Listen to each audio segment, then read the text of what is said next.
Hey everyone, welcome to Getting More Gold. I'm Jeremy Price, and in today's video we're going to do the how-to pan demonstration, and we're also going to go through the second bag of Eureka Joe's Taste of Alaska. I'm going to classify it all out. I'm going to show you the classified material, and then we're going to do a return on investment for it. So stay tuned for that. Okay, so before we get started, I'm going to show you some stuff that I'm going to put into the dirt. Before we actually search it. I will not be running this through any pay dirt. This is just some dirt that I have bought from a fellow up in Alaska. He used to sell me 25, 50 pounds at a time. And then I also have dirt from a guy in California that used to do the same thing to me, or for me, that I would just buy 25, 50 pound bags of it at a time. Unclassified, unsearched material, and they would send that to me. So I'm going to use some Alaskan dirt, and it'll be a little over a pound of dirt. I'm going to throw these 5 ball bearings in there, 6 pieces of gold, and 10 pieces of lead. It's just a lead fishing weight that I've cut up, and we're going to check it out and see if we can find everything. Alright, so here is the bag of dirt that I'm going to throw these different little pieces of stuff in. There's 2 of the ball bearings. They're actually sort of hard to pick up. The 3rd one, the 4th, and the 5th ball bearing.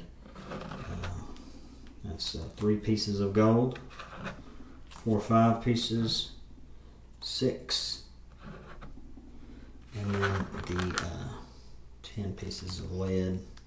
Let's toss those in there too.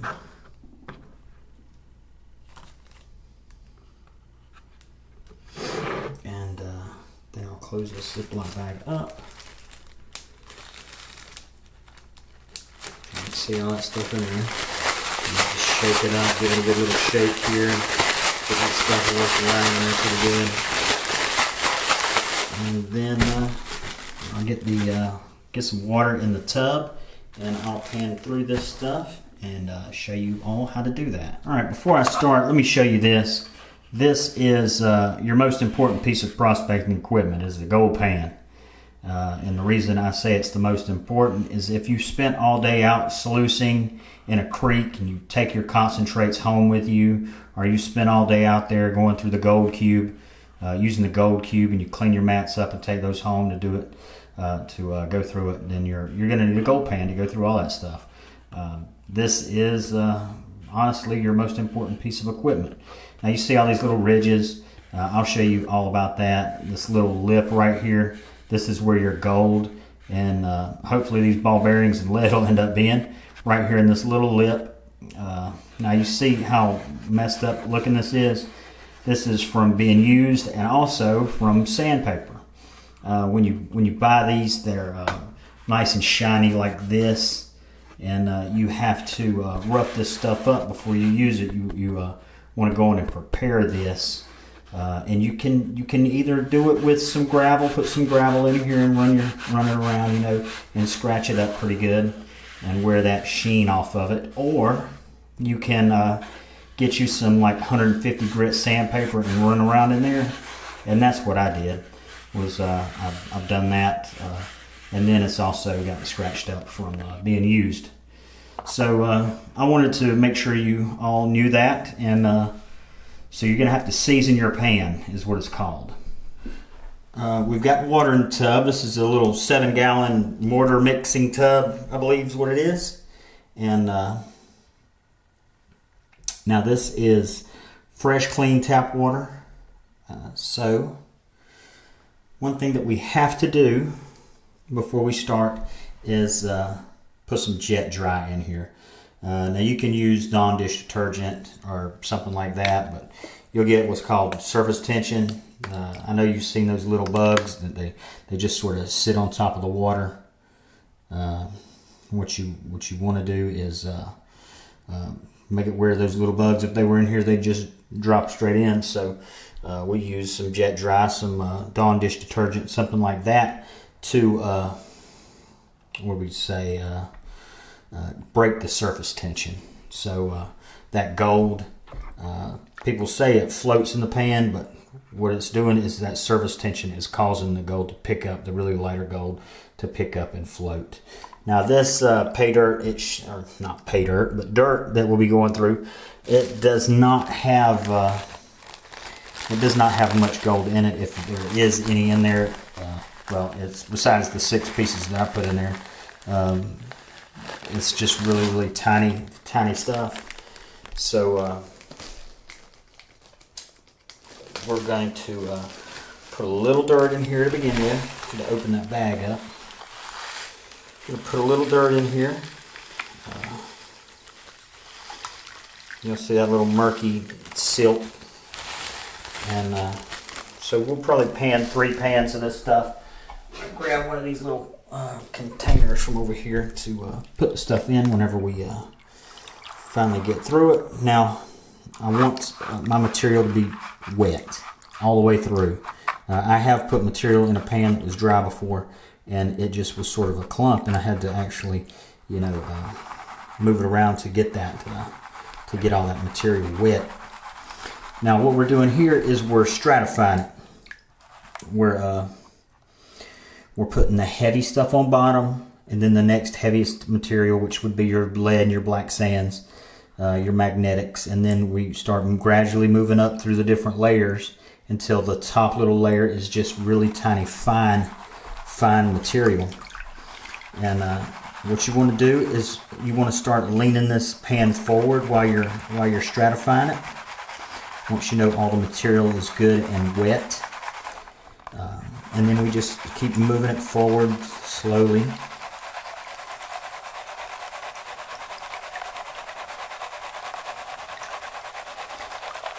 And once you get it to, I'd say about a 45-degree angle, maybe a little steeper, but not much. You can pour that material on, or that water on off, not that material. You want to keep that material. And then what we're going to do is we just let that material compact down in there a little bit. Now, I can't take credit for this, for gold panning anyways, but for the technique I'm going to show you, it's one that a man that invented the gold cube, Mike Pung, he had some videos out, and he might still have them there on YouTube, and it shows different panning techniques. So this is how you do it. You just let it go in and down at about a 45-degree angle, and it just pulls that top layer of lighter material off. Then you mix it some more, stratify it some more, let it down, and pull it back out. And we're just taking that lighter material right off the top.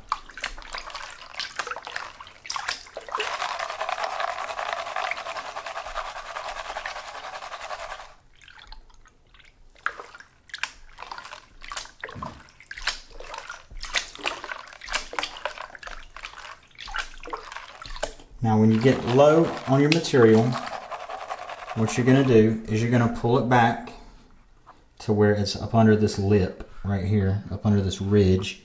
You're going to tilt it back, and then with this water that's in here, you're going to make a wave motion where you come up and you pull it down, come up and pull it down, all at the same time.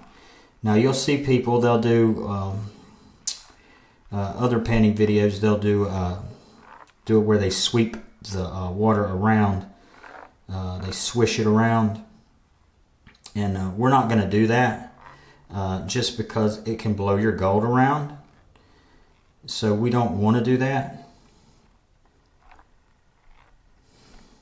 Okay, so we can already see there's two ball bearings in it, one just rolled down, so but it is where it's supposed to be. Now there's a little tiny piece of what looks like gold, and it's acting like gold because it's staying right there where it's supposed to stay.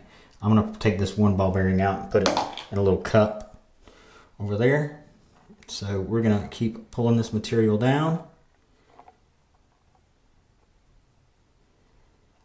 Now you can just reach in there and knock that big rock down. It's not that big of a deal. So we've got more than one piece. These little ball bearings. they did stay where we put them, so that's the good thing.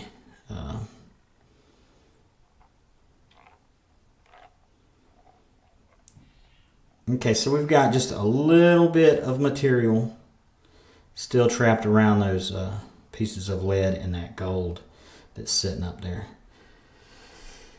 Now we have a little piece of gold right here and a little piece of gold right here, and then that bigger piece right there. Let me get my snuffer bottle. Alright, my snuffer bottle has no water in it right now, so I'm going to just shove it down in here and get some water. Alright. Now, since this is empty, I can just shoot it into my catch pan. And I'm going to go on and suck those two little pieces of gold up.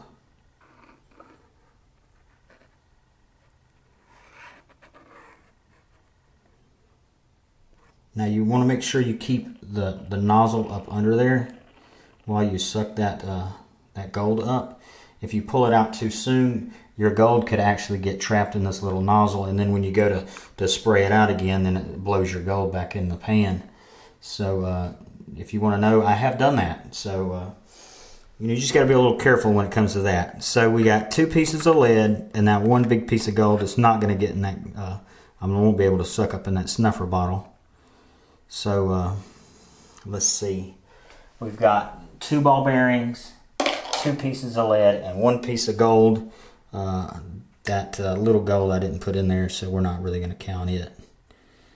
Let's see if there's any more. Yep, it looks like there's 1, maybe 2 little more pieces of that fine, real fine gold.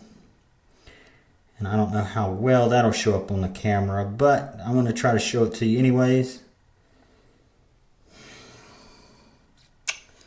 You can probably see this one, but there's another little tiny piece right above it that you probably can't see. You might be able to see it, but we're gonna get our snuffer bottle. You shoot that water in there,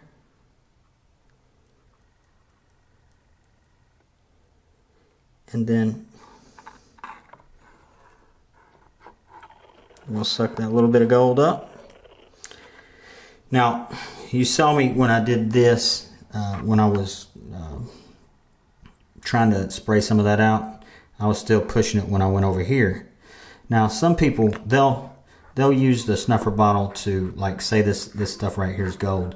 They'll use this snuffer bottle to push that gold up. I don't really do that, honestly. They'll do that to get it up to the edge. I don't really do that. That's just my preference. You can do it. And you can also do this right here, which is, I'm going to just pull that big piece out. You can actually just go through your stuff again. That's the good thing about doing it this way, is you just leave your stuff in your pan. Now we're just going to sweep this back. It's just a little back and forth motion, a little wave action. And that just pulls the sand down, the material down, and the rocks, and everything else except for the gold. And you just do it really slow. You're doing this at home. You've got plenty of time. So I mean, it's not like you're rushing to get through it. You're just sort of chilling around your house and enjoying doing this. Now see, that is a big heavy piece of material right there. But it sooner or later will come on down. But we ain't gonna mess with it. We know it's not gold, so we just throw it out. Then you clean your pan out. We'll throw another little bit of material in here and pan it out.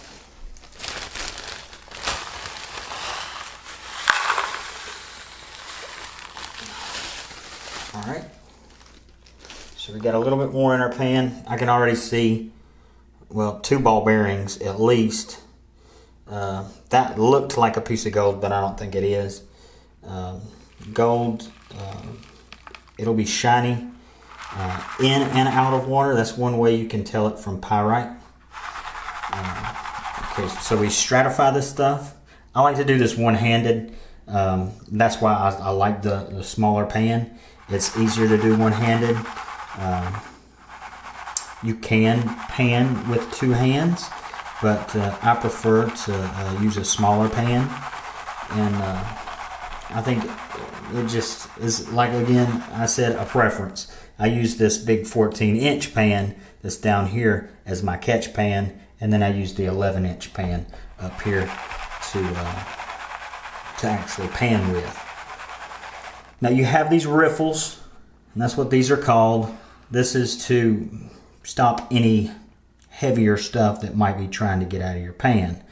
So if you got a lot of material in there and the gold sort of worked its way up, that riffle acts as that little lip down there at the bottom and keeps that gold in your pan instead of falling into your catch pan or back into the creek or whatever you're doing. Now I would say you always use a catch pan. Even in a creek, you can still take a pan out there and use a catch pan. Definitely do that if you're going through any kind of concentrates. Now we tilt it forward, get it to about a 45-degree angle. And the whole time I'm stratifying this, I'm starting to tilt it forward. The first probably 10 seconds, I'll go in and stratify it right there where it was. And then I'll start tilting it.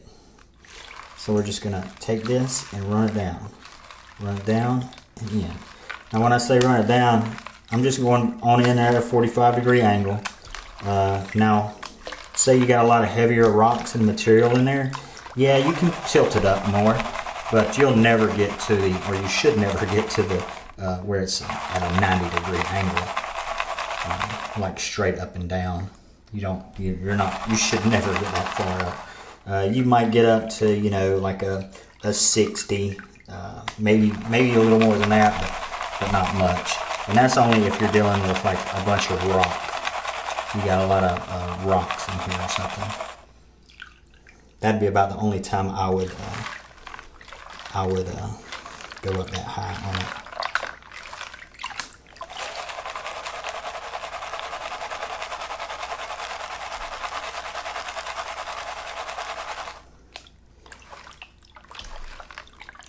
Now at any time when you're doing this, if you see gold, or today we've got the lead and the little ball bearings in there, if you see that, that's when you want to pull it on down and re-stratify it.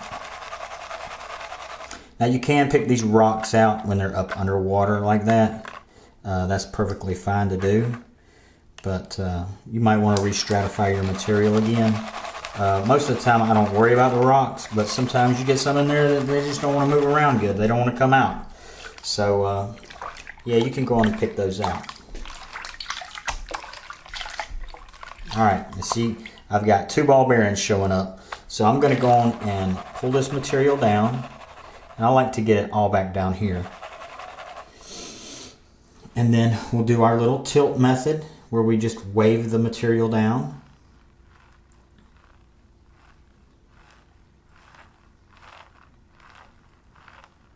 And we're just going really slow. We're taking our time doing this. There's not a big rush to get it done.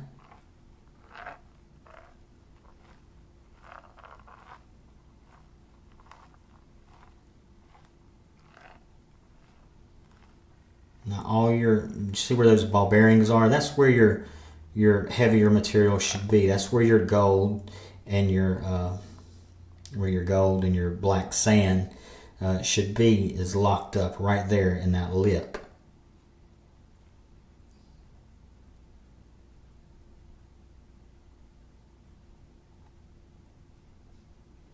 And the gold I put in there is all gold that I've actually found. Alright, I should have just got that out before we rolled down, but we're going to get it out. And I'll get those 4 or 5 little pieces of lead, 5 little pieces. I'm going to grab that up as well, just to get it out of there.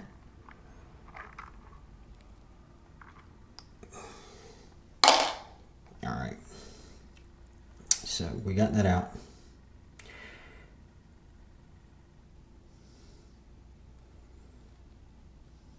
just want to go through this and see if we see any little tiny specks of gold. And as of right now, I don't see any, and I don't see any at all. But like I said, just pull this back down. If you want to try to run a little bit more of that material out, you can. So just lean it forward and run a little bit more out. And then pull it back down. Then we'll go on and do our little wave action going.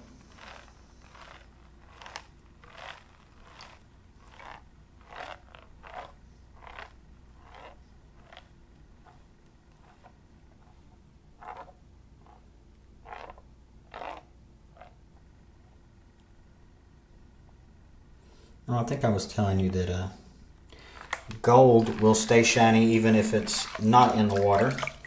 Pyrite will not. You'll see like a little mica. Sorry, I keep it staying there. Will not. And I've pretty much forgotten to count on all of our stuff we got over here. I do see the other little ball bearing.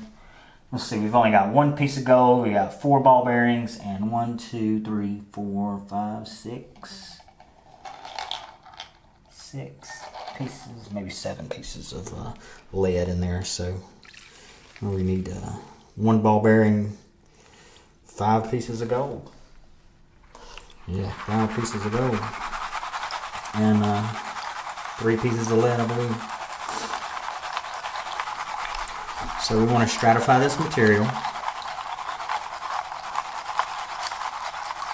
Now I will go through my pay dirts. When I do pay dirt reviews, I'll go through that stuff.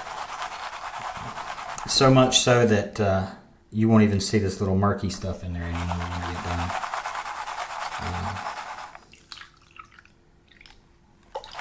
done. And this is the most material. This is the pan with the most material so far. So when you get more material, it means you need to stratify a little bit longer, I'd say. Now gold is over 18 times heavier than water. The specific gravity of gold is like 19.3 or something like that. And then the specific gravity of water is 1. So you subtract that subtract 1 from 19.3 and 18.3. Something like that, 18.35. So gold should just drop straight to the bottom, you know. That's definitely how you're going to find it in the creek. It's going to be sitting on in areas where there's not a lot of water flow anymore. Inside of creek bends, in behind, you know, big rocks, things like that. And we'll go through all that stuff when we get out to some creeks. Hands getting a little tired. Shake it out a little bit. Alright, so we've shook this down pretty good. I'm going to drop that water off.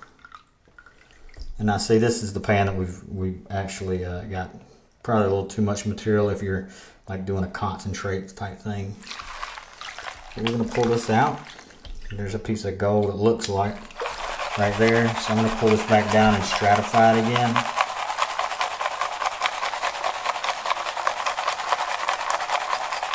I'm just doing a little back and forth motion with the pan. Dump that water off.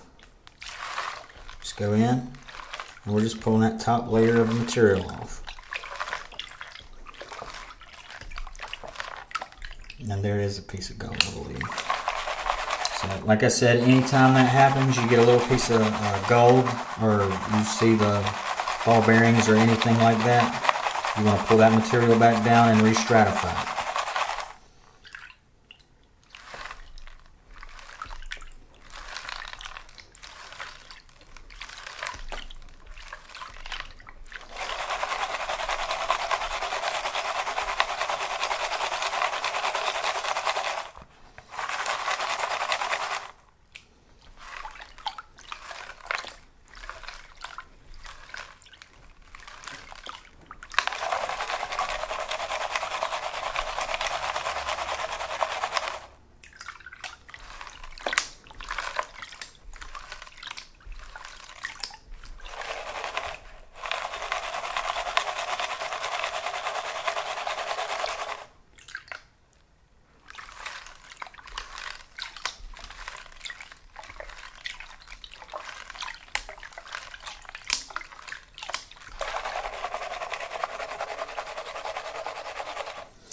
Now, I'm going to go on and get this big one out, just because it's annoying me, and that little flat one.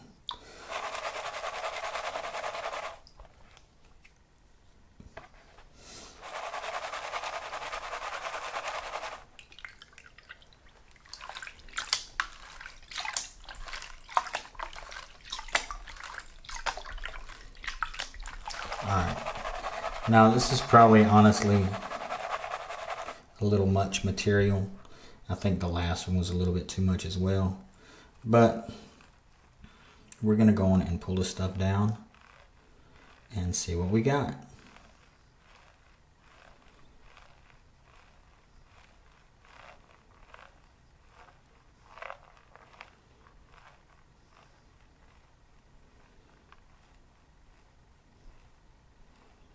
There's a ball bearing.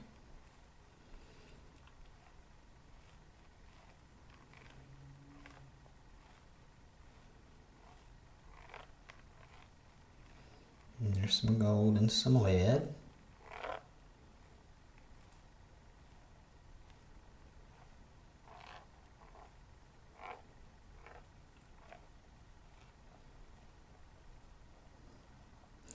I'll just let that ball bearing roll down if it decides to. There it goes. We'll pick him on out. Toss him in a little container over here.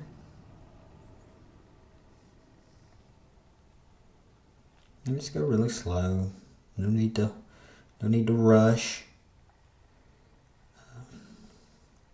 And I'm glad we had those little pieces of tiny gold in there, so you got to actually see the snuffer bottle, and you got to see it work.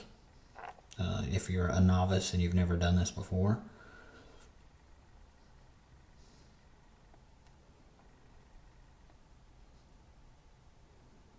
You definitely want a snuffer bottle. If you go out to a creek, you need a gold pan and a snuffer bottle, and hopefully a little shovel or something. Alright, and that's how you do it. We've got like 5 pieces of gold sitting there and 3 pieces of lead. I'm going to go and get this lead out, and then I'll snatch that gold up out of there.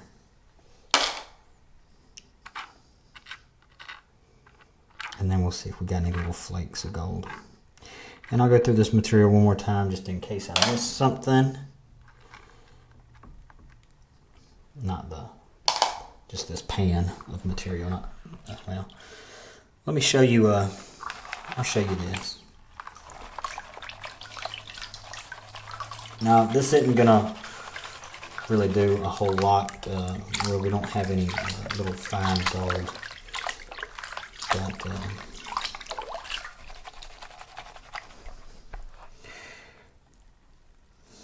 okay, so I'm going to work this down.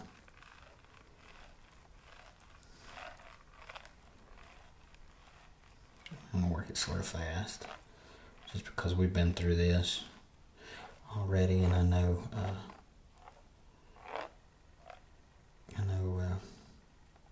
well, there's a little tiny piece of gold right there.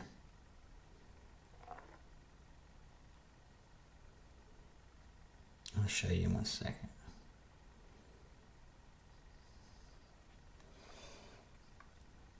If you can see it, there's a little tiny piece of gold right there. So we'll suck that up with a snuffer bottle. I was going to show you the swirl technique that people use that I don't really care for too much. But hey, some people like it. I don't have a problem with it. Like I said, just keep that down there and suck that up until the air is back out of it, or you know what I mean. Okay, so let me get this back down to where it's just a little bit of sand in there, and I'll show you the swirl. Alright, so say there's some gold in there, and they'll swirl this around to knock that material around to see if there's gold up there, just to look at their gold. And there's nothing wrong with that. Don't get me wrong, I have no problem with it.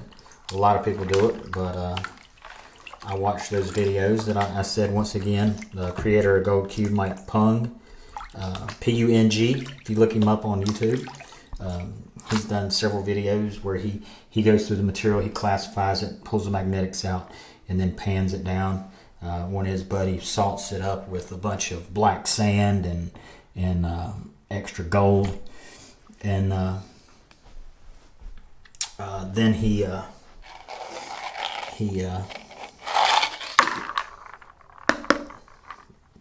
weighs it to see if he got everything out. So we got 5 ball bearings there. 1, 2, 3, 4, 5, 6, 7, 8, 9, 10 pieces of lead, 6 pieces of gold. So that's how you do it. If you can, say you don't have any gold, we'll get you some, get old lead fishing weight and cut it up into little tiny pieces like I did here. Or get you some ball bearings, some BBs or something, and you know, go get some material out in the front yard and just throw it in a pan and throw that stuff in there and then pan it out. If you live in a gold bearing area, you might actually find a little flake or two of gold. Don't count on that you will, but you know, hey, crazy things happen. So I hope you enjoyed it. I hope you learned something, and I don't think I really told anything that somebody that's been doing this a long time would be learning something new. But if you're a beginner and you needed to learn how to pan gold, that's how you do it. Just be really slow. Take your time. I'm a martial artist, and I'm an instructor in 2 different arts as well. And the guys, they come in there and they want to get really good really fast, and they'll try to do everything super quick. And you just don't have to do that. If you just take your time and go really, really slow, then you gradually pick up more and more speed, and you get better quicker. And you're doing it properly with the correct technique. So just take your time when you do this, when you go through some dirt. So we just went through that how to pan demonstration last night, and now we're going to go on and go through that second bag of Eureka Joe's Taste of Alaska. I'm going to classify that down in my little mini classifiers and show you the different levels of material from the plus 16 all the way down to the minus 100.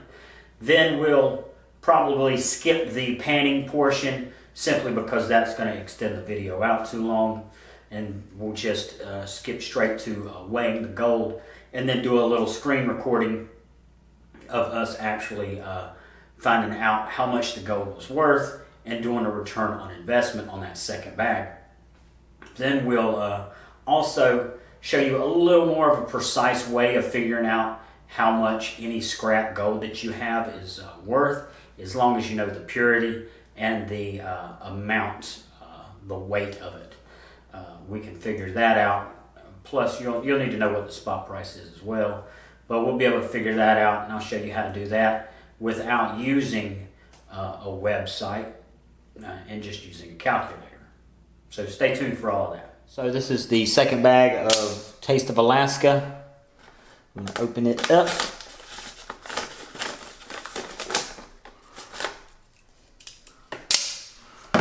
And then we pour it out.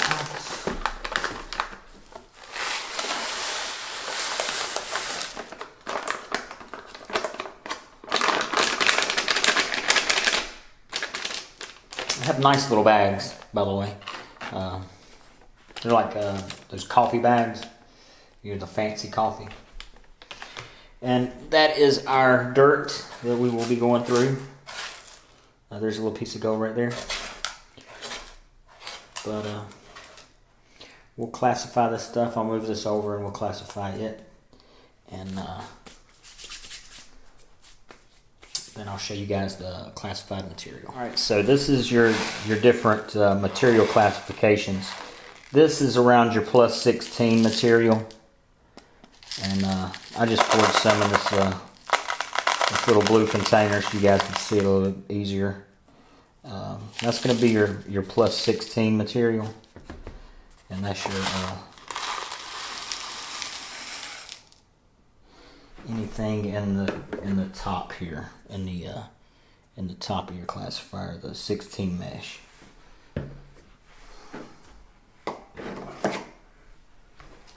Now, this is your minus 16 plus 30. It's quite a bit finer material.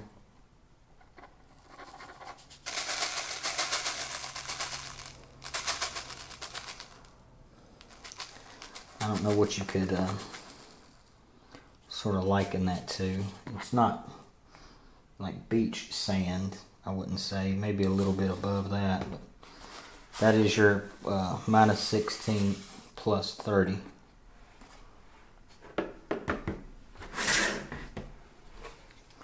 Now this is your minus 30 plus 50. And it's closer to like a beach type sand, I would think.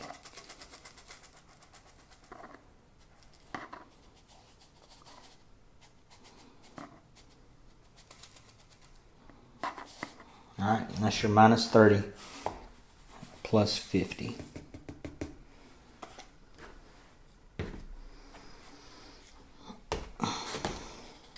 Now this is your minus 50 plus 100, and it's starting to get really fine. This is definitely like beach sand here. Very, very fine material.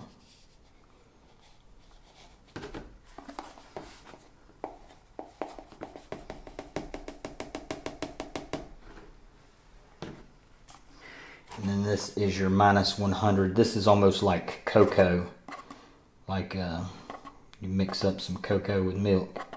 That's just very, very fine, very powdery, almost like a talcum powder. It's very, very fine material.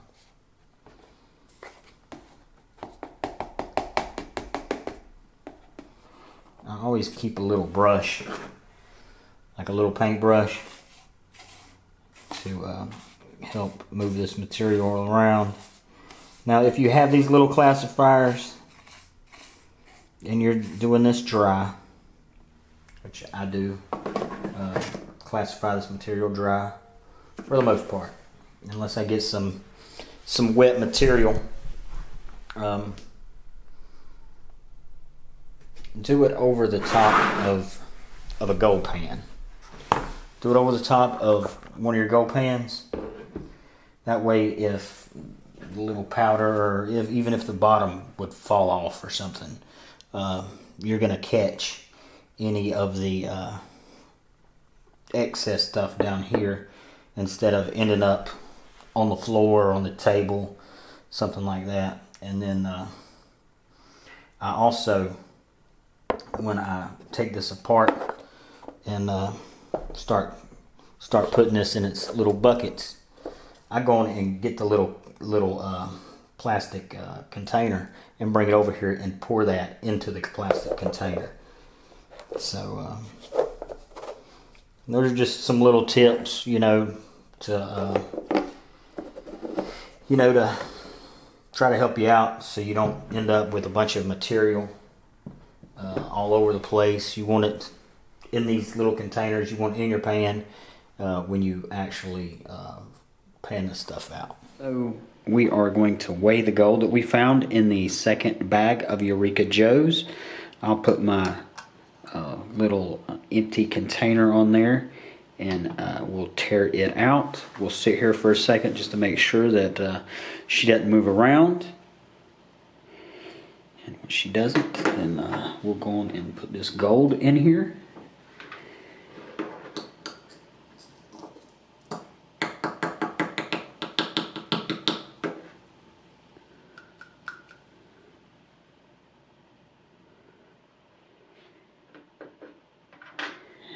I will stick this back on the scales. And we're getting 0.730 grams. So that's pretty good. That's more than we got in the first one. This is for the second bag of Eureka Joe's Taste of Alaska. The gold spot price on that day, it has been around a week, maybe a little bit longer. since I went through it, but the gold spot price was $1,317.28. And we want to stick with grams, US dollars. We're going to do this just like we do every pay dirt bag. It's going to be at 24 karat gold. We're going to enter the weight at 0.730, which is what it was. We calculated it was $30.92. So to do the return on investment, we put 30.92 and we divide by $55. And that gives us 56.21. 56%, 56.21%. Well, I guess 22% since you're rounding up off that 8. So 56.22% return on investment. Now, I told you that I would also show you a way to figure out your purity and your necklace. So you got a scrap necklace. It's let's see what it'll go down to. We'll do 13 karat gold. Now you can see, and I'm going to show you how you get this number right here. This is to make it a little more accurate. So we're going to say that we're using this gold spot price, but you have to look at your 24 karat gold. Now it's 0.9999% pure. So we want to put 999.9999 in there and divide that by 24. And that gives us 0.04166625. Now, with this number, what we want to do is pick our carat, our purity. So you got 13 karat gold. We're going to multiply this number by 13, and then we'll get 0.541. Well, 542, which should be a lot closer to this number, 0.542. And that, if you can remember that number, you can figure out the rest. So 0.542. So we take 13, 17, 28, and then we want to multiply by 0.542. And that gives you 713.97. And that is 13 karat gold at 1 troy ounce of gold. Now what we want to do here is divide by 31.1, which is how many grams are in 1 troy ounce of gold. And that gives you 22.96 per gram for 13 karat gold. Now, we hadn't really talked about what we're going to make this fictional piece of jewelry weigh, so we're going to say it's 2.63 grams. And we'll calculate that, so it's worth $60.30. Now, we'll just multiply this by the same number, 2.63, and it'll give you 60.37, 60.38. So it's slightly different, but it's a lot more precise than the first way that I showed you to do it. And the primary difference is you're actually finding this number right here on all of these, and it's not very hard. All you have to do is remember to put gold is that much. That's its purity level. You divide that by 24, and then enter in whatever carat. You multiply this number that you have right here by whatever carat you have, and it gives you this number, 0.625. So this one is a little lower. It's 0.6249, and then you'll just round that up to 0.625. So I hope that helps.